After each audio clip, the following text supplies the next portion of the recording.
Hello students, welcome to Legacy IAS Academy. In today's video, we are going to discuss about a recent controversy that has erupted when India has sent a notice to Pakistan demanding a review of Indus Water Treaty.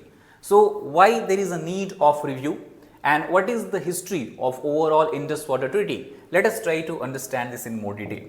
So, first of all, to give you the context and the background of this particular issue, recently India has sent a formal notice to Pakistan, this time seeking to review and modify the Indus Water Treaty. Now, why we are calling it once again? Because in year 2023, India has sent earlier a notice as well in the same context. The latest notice issued under Article 12(3) subclause of the IWT, that is Indus Water Treaty, it is qualitatively different than the notice that India has sent in 2023. This notice is where the word review has effectively been mentioned, which as per experts signals that New Delhi is intent in revoking and renegotiating the 64-year-old treaty that has governed the sharing of Indus River water along with its tributaries between the two countries of India and Pakistan. Now, if we talk about the Indus Water Treaty itself, the Article 12, the clause 3 under which the notice had been sent, clearly mentions that the provisions of this treaty may from time to time to be modified or by a duly ratified treaty concluded for that purpose between the two governments. That means the demand of India of revoking or renegotiating the treaty is not something that is extraordinary out of ordinary. Rather, this is something that is in line with the provisions mentioned in the original treaty itself. Now, if we try to understand about the Indus Water Treaty, a brief history of it. So, it was signed between India and Pakistan with a brokerage of World Bank, or we can say by mediation of the World Bank in the month of September 1960 actually, and the signatory was Prime Minister Jawaharlal Nehru from India's side. Then we have Pakistan President at that time Muhammad Ayub Khan and the World Bank, and this treaty was concluded after 9 years of continuous negotiation, consultation and engagement. Now, if you look at the major provisions of this treaty, that how the water is to be distributed as per IWT. So, as we know, we have the Indus River, which is the main river originating from the Tibet, flowing through the Leh region of India and then further entering the Pakistan, where it discharges its water in the Arabian Sea through the city of Karachi. Now, the Indus River itself has 5 major tributaries, which are Jhelum, Chenab, Ravi, Beas and Satluj if you move from west to east. Now, as per the IWT, India have unrestricted right over the 3 eastern rivers, which are Beas River and Satluj, except as otherwise expressly provided. In the treaty, some things can be changed about this. While Pakistan has been given a control of the 3 western rivers, which are Indus, the main river, Chenab and the Jhelum.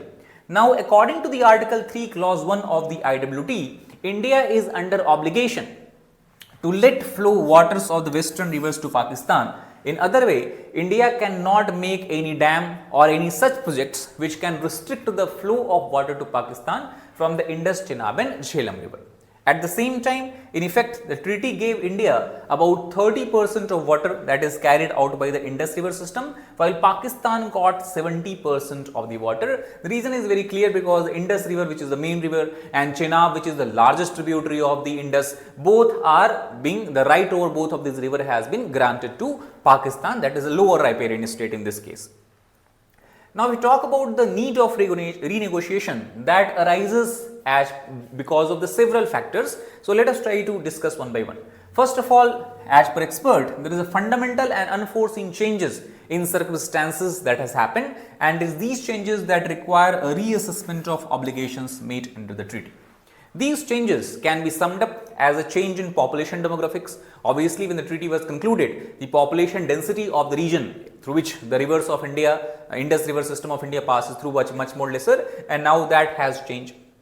Consecutively, environmental issues which were not existing before, now it has cropped up, such as salinity problem that is rising in the western Punjab and the northwestern Punjab. Third, we can write is the need of accelerated development of clean energy, obviously because of focus of the world governments today to control the climate change and the global warming, and that requires focusing or generating energy from clean sources, and hydroelectricity generation is one such alternative that can only happen if India gets the right over more water, or we can say more control over the Indus River system.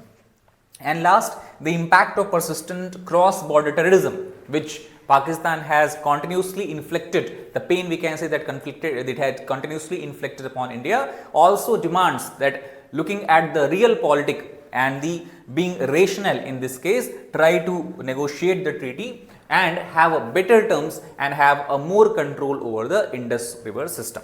So these are the reasons why we are looking at the renegotiation of this treaty. Now, the past controversy, if you look at that how it has happened, so the two notifications come amidst a prolonged controversy over the construction of two hydropower projects in India in the state of Jammu and Kashmir.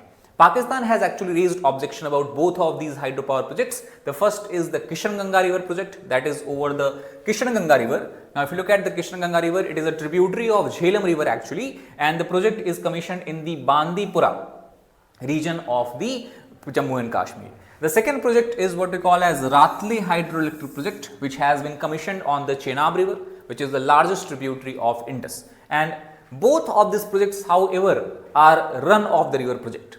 Now, run of the river project basically means that they generate hydroelectricity, and if you look at these projects specifically, they generate hydroelectricity in the terms of 330 megawatt from the first and 850 megawatts from the second.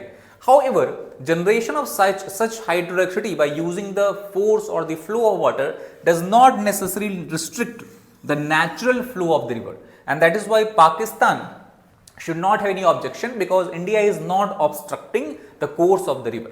Thus, Pakistan, however, has repeatedly alleged that both these projects violates the Indus Water Treaty, and that is why the conflict or controversy has erupted about both of these issues.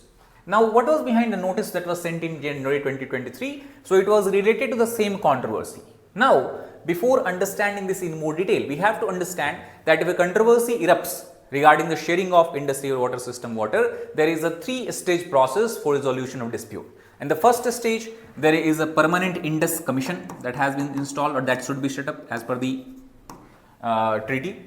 If the matter cannot be resolved at the commissioner level, which will be from both the countries, then the matter should be referred to a neutral expert committee, which will be having a member appointed by the World Bank. If you remember, the World Bank is the mediator of the treaty. And even if the matter is not resolved, then at the end, a permanent court of arbitration or court of arbitration simply we can say should be where the matter should be referred to, that will be in The Hague, Netherlands. Now, in this case, the Pakistan has proposed for a PCS mechanism. PCA mechanism basically referring to Permanent Court of Arbitration mechanism, which India believes is in contravention to the graded dispute settlement mechanism that has been provided in the Article 9 of the IWT. India says that first we need to resolve the dispute at neutral expert committee. If the dispute is not resolved, then only we should go to the court of arbitration, while Pakistan is trying to directly refer the matter in the Permanent Court of Arbitration. Now, the treaty was framed on the basis of knowledge and technology existing at the time of its agreement in the 1960s, and recently in 2021, this was something that was referred by the Standing Committee on Water Resources, which says that now a lot of things have changed, a lot of water actually have flown in the Indus River system, and this necessitates to have a fresh look on the treaty and its agreements. The present day pressing issues such as climate change, global warming and environmental impact assessment, these are three issues that has been highlighted by the Standing Committee. It says were not taken into account by the treaty, and thus renegotiation that should follow will obviously take into account the changed factors as such.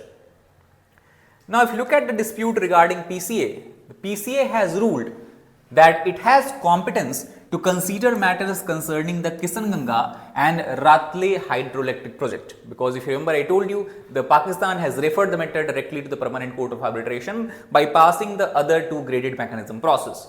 On this behalf, India has responded by reiterating its consistent and principal position that the constitution of the so-called Court of Arbitration is in contravention of the provisions of IWT, again because the two other graded steps have not been diligently followed here.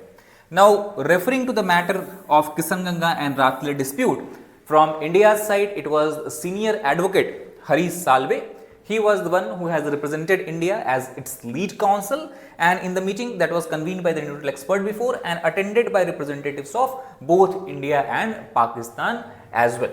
Now, if you try to understand about that what is going to happen here? So obviously India has strictly sent its second notice, and obviously it is going to ruffle the feathers in Pakistani governance, but we'll have to watch and see how the countries respond. However, what we can say with 100% surety, especially if you look at the meeting and its proceeding, that after the meeting India again has reiterated its treaty consistent decision to not participate in the parallel proceedings conducted by an illegally constituted PCA on the same set of issues pertaining to the Kisarganga and Ratle project. India firmly believes that unless and until a matter is basically discussed and deliberated at the neutral expert level, we should not, or PCA does not have any kind of right as such to talk about and deliberate on the same matters, as it violates the Indus Water Treaty as such. So that is all about this particular issue. I hope you understood the overall provisions of the Indus Water Treaty and what the dispute is all about.